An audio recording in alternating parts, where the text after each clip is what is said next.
Le couteau s'enfonça dans ma poitrine comme une caresse glacée, et les lèvres de ma sœur murmurèrent « Tu l'as mérité, Lucien ».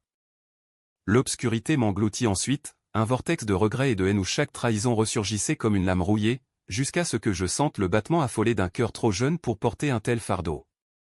J'ouvris les yeux dans l'appartement haussmannien de la rue de Rivoli, un an avant la nuit fatale, et la voix de maman, chevrotante au téléphone, lâcha ces mots qui me glacèrent plus que la mort elle-même, « Ta sœur a tout touché », et je n'avais posé qu'une seule question. Paris, cette ville qui dévore ses enfants avec une voracité feinte sous ses lumières éternelles, m'avait recraché dans son ventre humide un matin de novembre pluvieux. J'étais Lucien Moreau, 35 ans au nom, 34 à présent, puisque le temps avait décidé de me renvoyer en arrière comme un rebut mal emballé.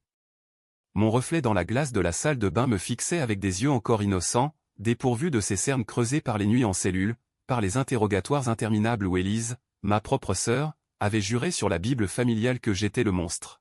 « Il a tué papa », avait-elle déclaré d'une voix de velours, devant le tribunal bondé du palais de justice. Et moi, idiot, j'avais cru à notre sang partagé, à ces dimanches chez maman dans le marais où nous rions des souvenirs d'enfance, ignorant que sous ces rires couvait un poison lent. Je m'habillais mécaniquement, chemise blanche amidonnée, pantalon de laine grise, manteau camel qui sentait encore le pressing de la rue Saint-Honoré.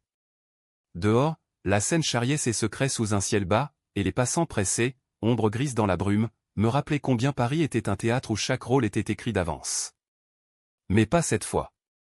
Cette fois, je tenais le scénario entre mes mains tremblantes. La mort m'avait appris la patience, cette vertu amère que les Français cultivent comme un vin trop tannique. La vengeance est un plat qui se mange froid, murmurait-on dans les salons enfumés du XIXe siècle, eh bien, la mienne serait arctique. Tout avait commencé ou recommencé avec cette lettre. La même lettre qui, dans ma vie précédente, avait scellé mon destin. Elle était arrivée par courrier le matin même, cachetée d'un sceau en cire rouge représentant l'emblème familial, un loup au croc dégoulinant. À l'intérieur, des mots griffonnés à la hâte, « Lucien, papa n'est pas mort par accident. Il y a une preuve. Viens ce soir. Élise. » Dans l'autre timeline, j'y étais allé, confiant, et elle m'avait tendu un dossier falsifié ou des relevés bancaires truqués montrant que j'avais détourné les fonds de l'entreprise familiale, Moreau et Fils, une maison d'édition respectable nichée dans le quartier latin. Pire, elle avait glissé une photo floue, un corps au bord de la Seine, et juré que c'était moi qui l'avais poussé, notre père, dans un accès de rage pour l'héritage. Mais pourquoi? Élise, l'aînée, la brillante, celle qui avait étudié à Sciences Po et gravi les échelons du ministère de la Culture avec une aisance félina. Elle voulait tout, l'entreprise, la réputation, le pouvoir invisible qui fait trembler les couloirs feutrés de la République. Et moi? J'étais l'obstacle, le petit frère idéaliste qui refusait de monétiser nos livres en pamphlets politiques. Papa l'avait su, c'est pour ça qu'il lui avait légué à moi la direction, un mois avant ça, chute, suspecte du Pont des Arts. Élise avait vu rouge.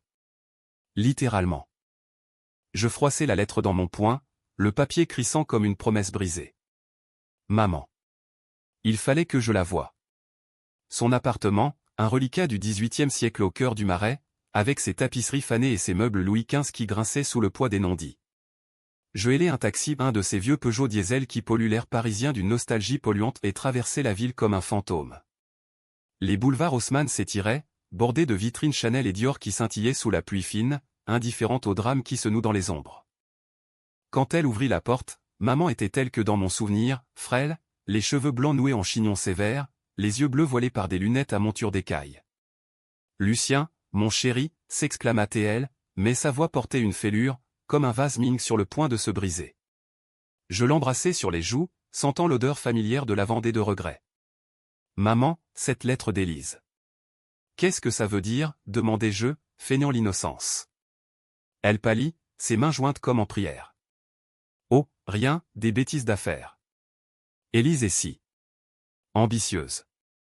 Puis, après un silence qui s'étira comme la nuit sur la tour Eiffel, elle murmura, « Ta sœur a tout touché. » Tout. Les comptes, les contrats, même les mémoires de ton père. Je n'ai pas osé te le dire avant. Ces mots me frappèrent comme un uppercut. Dans ma vie antérieure, elle ne m'avait rien dit, elle avait pleuré à mon procès, mais ses larmes étaient salées de culpabilité refoulée. Élise avait tout touché au oui, et souillé. Les comptes falsifiés, les contrats signés à mon insu, les mémoires de papa qu'elle avait édulcorées pour effacer toute trace de ses magouilles politiques. Papa n'était pas un saint, il avait trempé dans des arrangements troubles avec des éditeurs véreux, mais c'était moi qui avais porté le chapeau, moi l'agneau sacrificiel pour son empire en péril. Et Élise? Elle avait tout orchestré, avec la complicité tacite de maman, trop faible pour l'affronter. Je serrais les dents, retenant la bile qui montait. Pourquoi, maman? Pourquoi elle? Elle détourna le regard, fixant la fenêtre où la pluie traçait des rivières sur les carreaux. Elle est comme ton père, Lucien. Affamé. Et toi? Tu es trop bon. Trop comme moi. Trop bon. Ces mots résonnaient comme une sentence. Dans la prison de la santé, j'avais ruminé ma bonté comme un poison, elle m'avait coûté la liberté, l'honneur, la vie. Un gardien corrompu, un couteau glissé dans ma cellule au cadeau d'Élise, sans doute. Adieu, frère, avait-elle écrit sur un bout de papier taché de sang. Je quittai l'appartement avec une résolution d'acier. La vengeance ne serait pas un cri, elle serait un murmure, un filet d'eau qui use la pierre. Premier pas, infiltrer son monde. Élise travaillait au ministère, rue de Valois, un palais de verre et d'ambition où les fonctionnaires déjeunent de foie gras et de ragots. J'avais un atout, notre cousin, Thierry, un journaliste au Monde qui lui devait une faveur ou deux. Un appel, un café au Procope, et il cracherait tout. Mais avant, il fallait jouer l'innocent. Je répondis à la lettre, ce soir, 20h, chez toi. Besoin de comprendre. Ton frère. Le soir tombait sur Paris comme un linceul, les lumières des bateaux-mouches dansant sur l'eau noire. L'appartement d'Élise, un loft trendy dans le 11e arrondissement, près de la Bastille ou ironie du sort, elle qui avait abattu les murs de notre famille sans remords. Elle m'accueillit avec un sourire de prédatrice, vêtue d'une robe rouge sang qui moulait ses formes comme une seconde peau. Lucien. Entre, frère. Un verre de Sancerre? Ses yeux, verts comme les miens mais froids comme l'hiver mosellan, me jaugeaient. Déjà, elle sentait le piège? Non, pas encore. Elle était trop arrogante pour ça. Nous nous assîmes sur son canapé en cuir blanc, face à la verrière donnant sur la cour pavée. Elle sortit le dossier, le même que dans mes cauchemars, pages jaunies, chiffres alignés comme des balles dans un chargeur. Papa. Il a fait des erreurs, Lucien. Des dettes. J'ai essayé de le couvrir, mais tu étais au courant, n'est-ce pas? Mensonge. Dans l'autre vie, j'avais nié, supplié, mais les preuves étaient accablantes forgées de ses mains manucurées. Cette fois, je hochai la tête, feignant la confusion. Explique-moi tout, Élise. Je veux t'aider. Elle se détendit, versa le vin, et le flot commença, les pots de vin aux élus pour des contrats d'édition, les faux témoignages pour étouffer un scandale impliquant un ministre. Papa avait plongé trop profond, et Élise l'avait suivi, mais lui avait refusé de la couvrir quand elle avait franchi la ligne un chèque en blanc pour un amant influent. Il m'a renié, Lucien. Pour toi, cracha-t-elle, les joues rougissantes. Ah, la jalousie fraternelle, ce venin ancestral. Elle avait tout touché pour se venger de lui, et m'avait entraîné dans l'abîme pour effacer ses traces. Je l'écoutais, gravant chaque mot dans ma mémoire réincarnée. À minuit, je partis, l'étreignant avec une affection feinte. Dehors, sous la pluie qui lavait les péchés de la ville, je sortis mon téléphone. Premier appel, un hacker freelance, un gamin de Nanterre que j'avais croisé dans ma vie d'avant, expert en traces numériques. Efface-moi ça. Tout. Deuxième appel, Thierry. Cousin, j'ai besoin de ton aide. Élise cache quelque chose de gros. Les jours suivants furent un balai d'ombre. Paris, ma complice involontaire, offrait ses ruelles labyrinthiques pour mes rendez-vous clandestins, un café obscur place des Vosges, où Thierry me glissa une clé USB bourrée de mailles compromettants, un bar à absinthe près de Pigalle, où mon hacker confirma, Élise avait un coffre à la Banque de France, rempli de disques durs effacés mais pas assez bien. Je dormais peu, hanté par des flashs de ma mort, le cliquetis des menottes, l'odeur de moisi des cachots, le rire étouffé d'Élise au parloir. Tu paieras, ma chère sœur, murmurai-je à la nuit. Mais la vraie question brûlait, jusqu'où irais-je? Tuer? Ruiner? Ou pire, la briser de l'intérieur, comme elle l'avait fait avec moi? La première fissure apparut une semaine plus tard. Élise m'invita à dîner, chez l'ami Louis, un temple de la gastronomie où les puissants se gavent de matelotes d'anguilles. Son amant était là, Victor Langlois, un député UMP aux dents longues, l'homme qui avait validé les contrats sales de papa. Il riait, main dans la main, et je vis rouge littéralement, car Victor portait une cravate écarlate comme une balafre. Lucien, joins-toi à nous, minauda Élise. Je m'assis, souriant, et commandai l'escargot, symbole de lenteur inexorable. Pendant le repas, je lâchai une anecdote anodine, tu sais, Élise, j'ai relu les mémoires de papa. Il mentionne un certain Victor. Un ami si généreux. Le silence tomba comme une guillotine. Victor blêmit, Élise serra son verre jusqu'à ce que ses jointures blanchissent. Ce soir-là, en rentrant, je reçus un SMS anonyme, « Arrête, ou tu finiras comme lui ». Menace d'Élise, bien sûr. Mais elle ignorait que j'étais déjà mort une fois. Et les morts ne craignent rien. Les ombres de Paris s'allongeaient comme des doigts crochus, et je m'y glissais avec la facilité d'un chat de gouttière. Mon plan se dessinait en arabesque sombre, d'abord, isoler Élise de son réseau. Victor était la clé ou la serrure à faire sauter.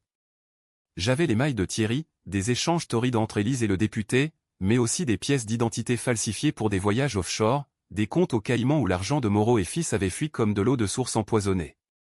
Papa avait découvert ça un mois avant sa mort, il avait confronté Élise, et elle l'avait poussé au pas littéralement, mais avec des mots plus aiguisés qu'une lame. « Tu me déshérites pour ce boy scout » avait-elle hurlé, selon un témoin que Thierry avait débusqué, une ancienne secrétaire traumatisée. Je décidai de frapper subtilement. Une nuit, après un gala au Louvre où Élise paradait en robe de soie noire, je la suivis jusqu'à son loft. Pas pour l'agresser ou non, la vengeance française est un art, un opéra où l'empoisonnement se fait par goutte à goutte. Je piratai son alarme avec un gadget acheté sur le dark web, merci, mon hacker de Nanterre, et entrai comme un spectre. Sur son bureau, le coffre, combinaison 14 septembre 67, nos dates de naissance accolées au touchant, non. À l'intérieur, les disques, et plus, un journal intime, cuir rouge, où elle confessait tout. Lucien paiera pour l'humiliation. Papa est tombé, il tombera aussi. Victor m'aidera. Je photocopiai tout, laissai une mèche de mes cheveux, preuve que j'étais venu. Le lendemain, elle paniqua, m'appela en larmes feintes, Lucien, quelqu'un est entré chez moi. J'ai peur. Je jouais l'inquiétude, viens chez moi, Élise. On en parle. Chez moi, rue de Rivoli, je l'accueillis avec du thé à la menthe ou du poison marocain, métaphorique. Elle sanglota, inventa une histoire d'amant jaloux. Je la consolai, la serrant contre moi, sentant son parfum Chanel numéro 5, celui de maman, souillé par sa trahison. Je te protégerai toujours, mentis-je, et elle se blottit, ignorant que j'avais déjà envoyé les copies à un procureur incorruptible, un vieil ami de papa au parquet de Paris. Mais la vraie torsion vint de Victor. Il me contacta 2 jours plus tard, via un numéro jetable, Moreau, on doit parler. Ton sœur est une vipère, mais toi. Tu sais trop. Rendez-vous au Pont-Neuf, minuit. Le Pont-Neuf, berceau des amours maudits et des suicides discrets. J'y allais armé au pas d'armes à feu, trop vulgaire, un spray au poivre et mon esprit aiguisé. Il était là, silhouette massive sous la pluie, cigare au bec. Élise m'a tout dit. Les dettes, les faux. Mais c'est toi qui as poussé ton père, pas vrai, bluffa-t-il. Je ris, un rire qui roula comme le tonnerre sur la scène. Non, Victor. C'est elle. Et toi, tu es complice. C'est mais. Il circule déjà. Il dégaina un pistolet, un Beretta luisant sous les réverbères. Tu bluffes, petit con. Mais ses yeux trahissaient la peur, cette peur des puissants quand le sol se dérobe. Je reculai, le pont vibrant sous nos pas, pense à ta femme, Victor. Aux enfants à Neuilly. Aux journaux qui titreront « Député impliqué dans meurtre familial ». Il hésita, et ce fut son erreur. Je bondis, le spray cracha, et il s'effondra, toussant, les yeux en feu. Je ramassai le pistolet, le jetai dans l'eau bouillonnante. Dis à Élise que le jeu change. Ou je balance tout. Il s'enfuit, boitant, et je rentrai, le cœur battant d'une excitation malsaine. Était-ce de la vengeance, ou du plaisir sadique? Paris me murmurait ses approbations dans le vent froid, les gargouilles de Notre-Dame semblaient ricaner. Maman m'appela le lendemain, Lucien, Élise est effondrée. Victor l'a quittée. Que as-tu fait? Je répondis calmement, rien, maman. Juste rétabli la vérité. Mais au fond, je savais, j'avais franchi une ligne. Dans ma vie d'avant, j'aurais arrêté là, appelé la police. Mais la mort m'avait rendu monstre. Élise contre-attaqua vite. Une semaine plus tard, un article anonyme dans le Canard enchaîné, Lucien Moreau, héritier douteux, soupçonné de harcèlement. Des photos truquées de moi près du loft, des témoignages fabriqués. Elle touchait encore, la salope les cordons des médias, ses contacts au Figaro. Je ripostais, mon hacker inonda les forums avec des leaks partiels, des bribes d'émets. Scandale naissant, Victor Get Trending sur Twitter français. Les salons du pouvoir bruissaient, et Élise fut convoquée au ministère, suspendue provisoirement. C'est alors que le doute s'insinua, tel un ver dans la pomme. Une nuit, fouillant mes souvenirs ressuscités, je revis une scène oubliée, Élise, enfant, pleurant dans mes bras après une dispute avec papa. Il me déteste, Lucien. À cause de la lettre. Quelle lettre? Un flash, une correspondance ancienne, de grand-mère, révélant un bâtard où Élise n'était pas de papa. Maman avait eu une aventure, et papa l'avait élevée comme sienne. Était-ce ça, le secret enterré? Élise, l'impostrice, avait-elle tué pour un héritage qui n'était pas sien? Je confrontai maman lors d'un Théo Angelina, sous les dorures du Ritz. Élise. Est-elle vraiment de papa? Elle se figea, la tasse tremblant. Comment sais-tu? C'était il y a 30 ans. Un erreur de jeunesse. Ton père l'aimait comme sienne. Aimait. Mais Élise l'avait appris, via les mémoires qu'elle avait, touchées.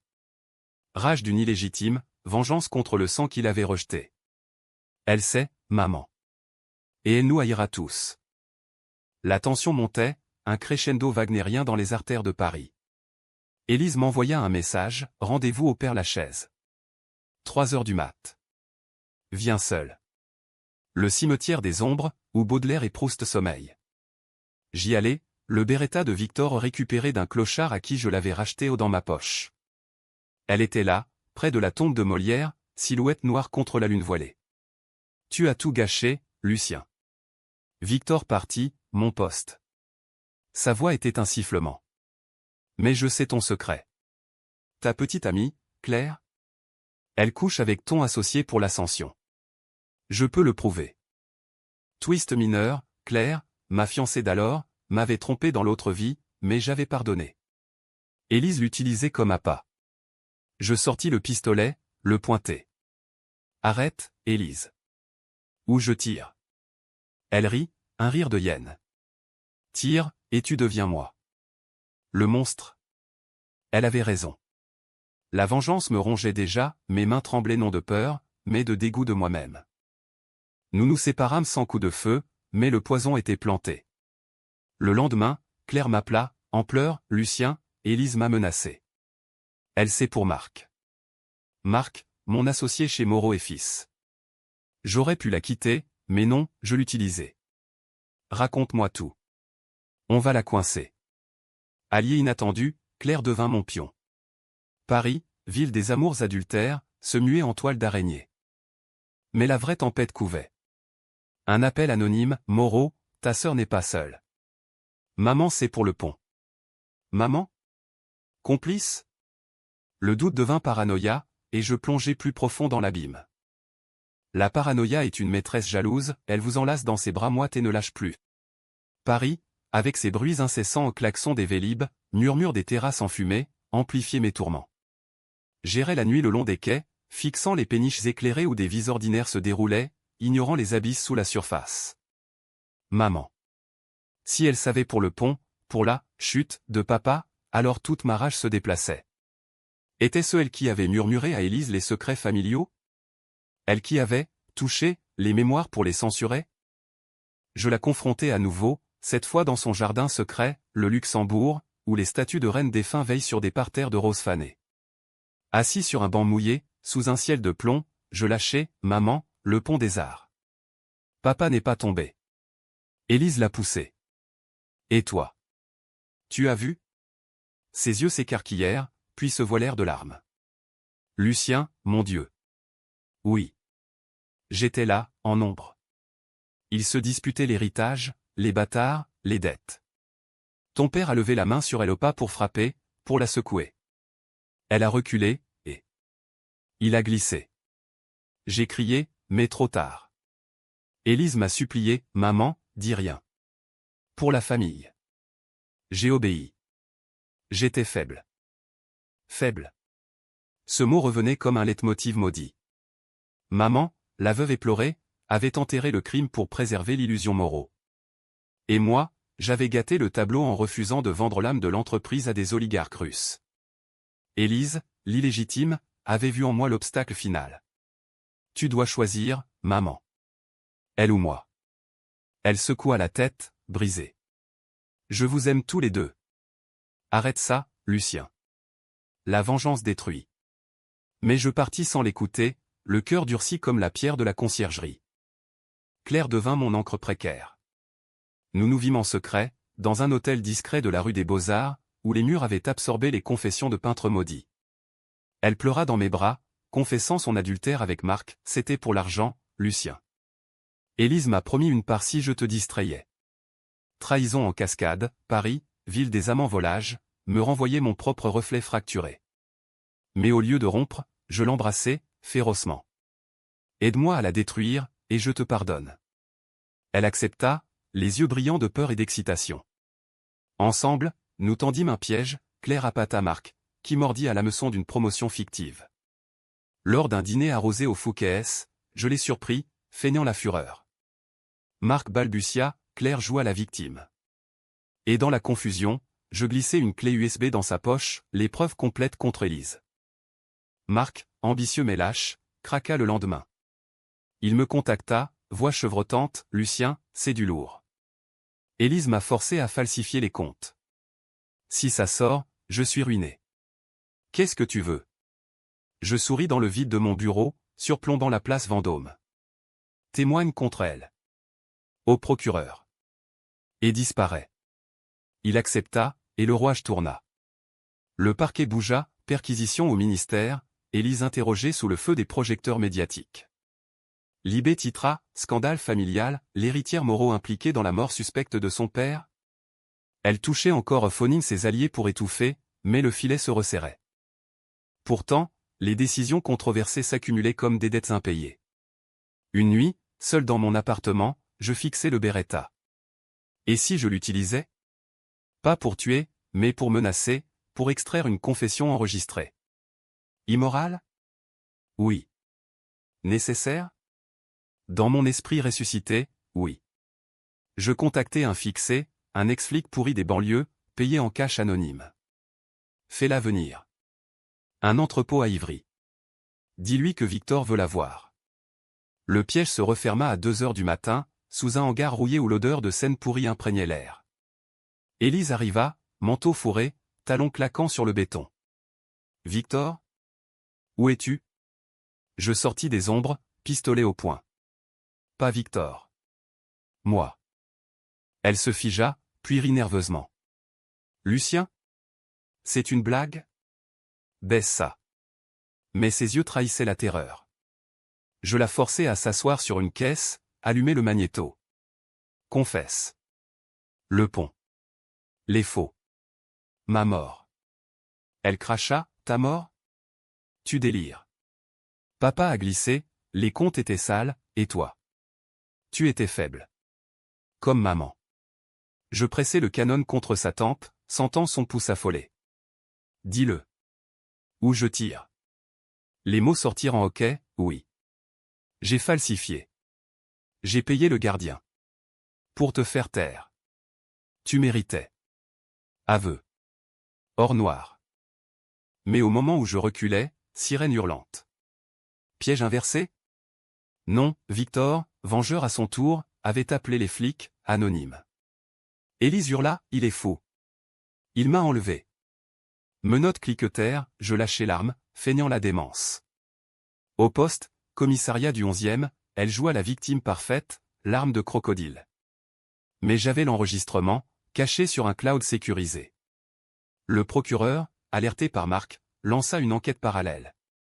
Libéré sous caution, Élise jura, tu paieras, frère. Cette fois, pour de bon.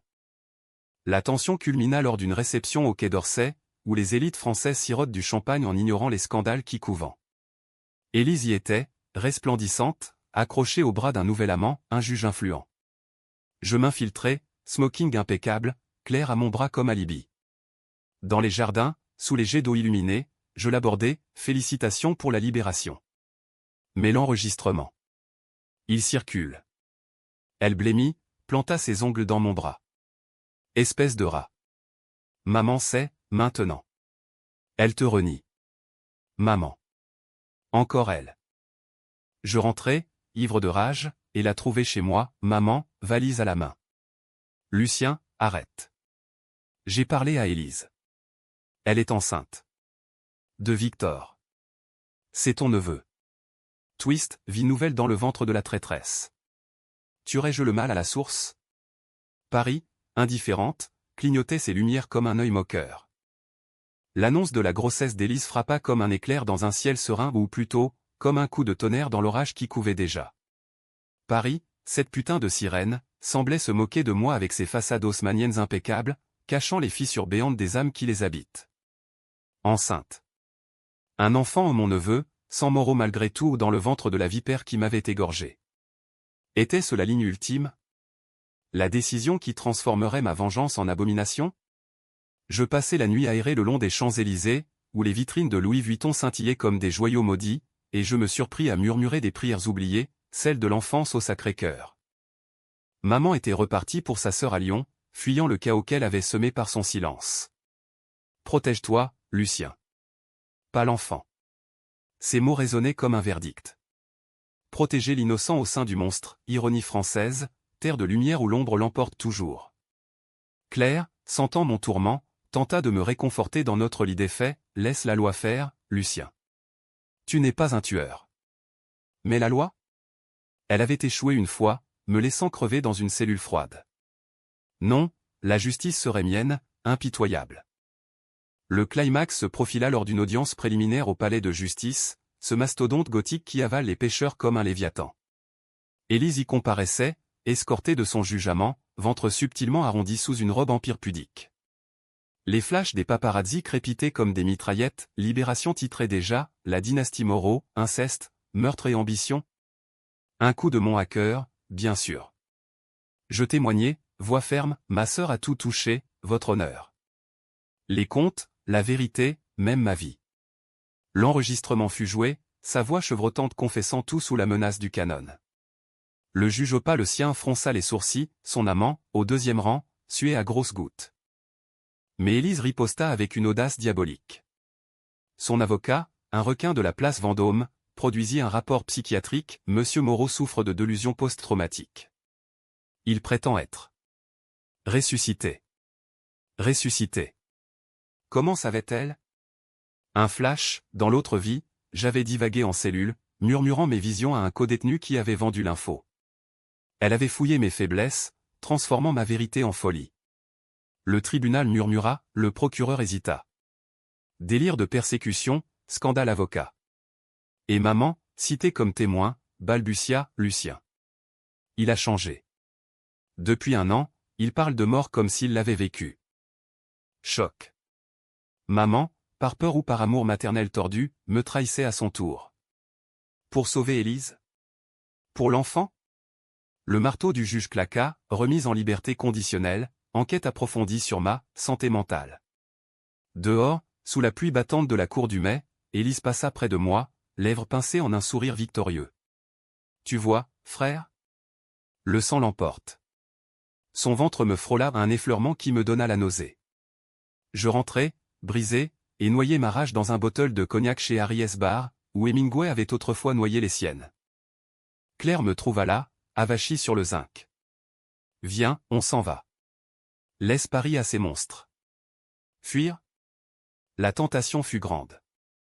Mais la vengeance, cette drogue, appelait plus fort. Le lendemain, ultime décision controversée, je contactai Victor, traqué dans sa datcha de Deauville. Sauve ton enfant, ou perds tout. Il vint, hagard, dans un café anonyme de Montparnasse. Élise est toxique, Lucien. L'enfant. C'est le mien, oui. Mais elle veut l'utiliser contre toi. Contre nous tous. Complot final, Élise prévoyait d'accuser Victor de tentative d'avortement forcé, pour le ruiner et s'emparer de sa fortune politique. Alliance improbable, Victor et moi, ex-amants rivaux, unîmes nos forces. Il fournit les preuves manquantes, un chèque annulé pour le gardien de la santé, tracé jusqu'au compte d'Élise.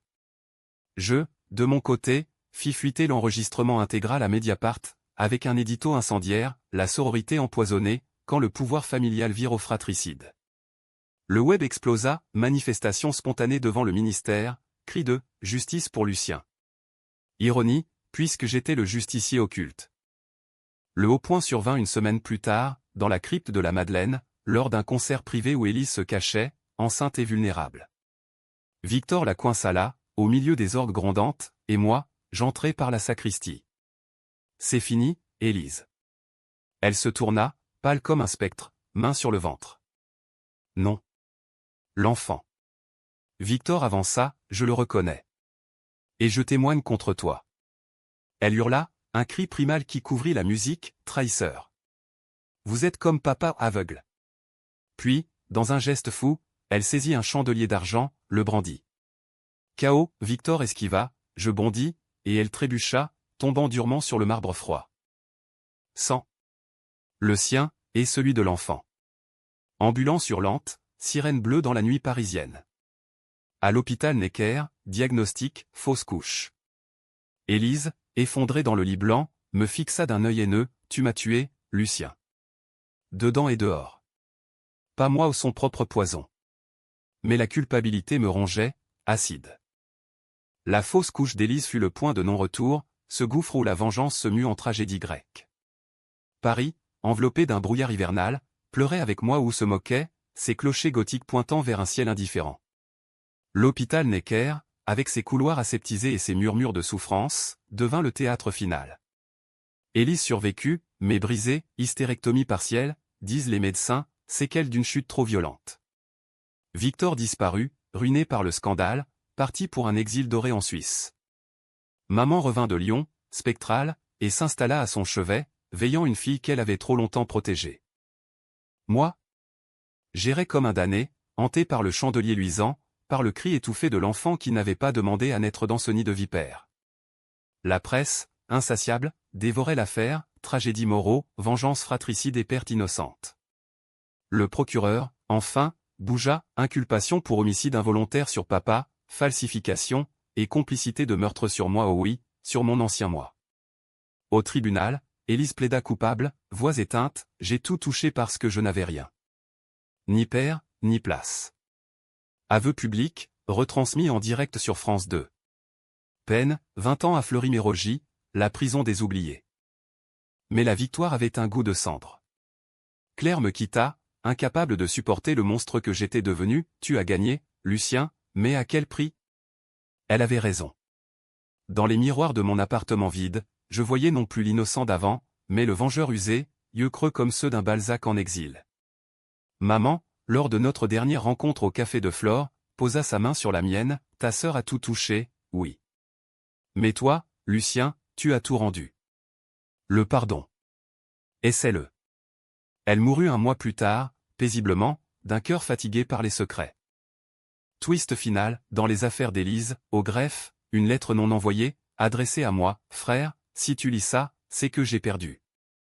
Mais sache, la lettre de grand-mère, je l'ai brûlée pour te protéger. Tu es le vrai héritier. Pardonne-moi. Élise. Protection? Ou ultime manipulation? Je n'en saurai jamais.